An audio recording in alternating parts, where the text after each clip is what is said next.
നിങ്ങൾക്കറിയാമോ, കള്ളനോട്ട് കണ്ടാൽ ബാങ്ക് പൂട്ടാറില്ല. ജനങ്ങളെ ബോധവാന്മാരാക്കാൻ പഠിപ്പിക്കുകയാണ് പതിവ്. അതുപോലെ മതത്തിന്റെ പേരിൽ കപടതയും ആത്മീയ തട്ടിപ്പും കാണിക്കുന്നവരെ നിയമത്തിന് മുന്നിൽ കൊണ്ടുവരികയാണ് ചെയ്യേണ്ടത്.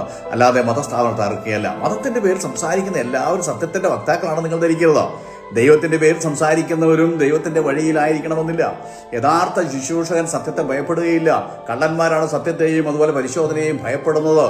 ആത്മീയ വേഷം ധരിച്ച വഞ്ചകരെ കുറിച്ച് ബൈബിൾ വ്യക്തമായി മുന്നറിയിപ്പ് നൽകുന്നുണ്ട്. കള്ളപ്രവാചകന്മാരെ സൂക്ഷിച്ചുകൊള്ളുകയും, അവർ ആടുകളുടെ വേഷത്തിൽ നിങ്ങളുടെ അടുക്കൽ വരുന്നു. അകത്ത് അവർ കടിച്ചിരുന്ന ചെന്നായ്ക്കളാകുന്നു.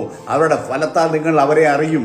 മത്തായി 7:15-20 വരെ വാക്യങ്ങൾ. അപ്പോസ്തലനായ പൗലോസ് പറയുന്നത് സകലതും ശോധന ചെയ്ത് നല്ലത് മുറുകെ പിടിപ്പീരെന്നാണ്. 1 തെസ്സലോനിക്ക ലേഖനം 5:21 വാക്യം. അതിനർത്ഥം ആത്മീയതയുടെ പേരിൽ പറയുന്നതെല്ലാം അന്ധമായി വിശ്വസിക്കാതെ പരിശോധിക്കപ്പെടണമെന്നാണ്. പത്രോസ് അപ്പോസ്തലൻ പറഞ്ഞിരിക്കുന്നത് ശ്രദ്ധിക്കുക. അവർ ദ്രവ്യാഗ്രഹത്താൽ കൗശലവാക്കുകൾ പറഞ്ഞ് നിങ്ങളെ വാണിഭമാക്കും, അതായത് കച്ചവട ചരക്കാക്കുമെന്നാണ്. 2 പത്രോസ് 2:3 വാക്യം എന്നാണ്. അതാണ് ഇന്ന് ചിലർ ചെയ്തുകൊണ്ടിരിക്കുന്നത്. അതുകൊണ്ട് ആത്മീയ കച്ചവടക്കാരുടെ ചതിയിൽ പോയി പെടരുത്. ഈ സന്ദേശം നിങ്ങൾക്ക് പ്രയോജനപ്പെട്ടു ഞാൻ വിശ്വസിക്കുന്നു. ഫോളോ ചെയ്ത്, ലൈക്ക് ചെയ്ത്, ഷെയർ ചെയ്യുക.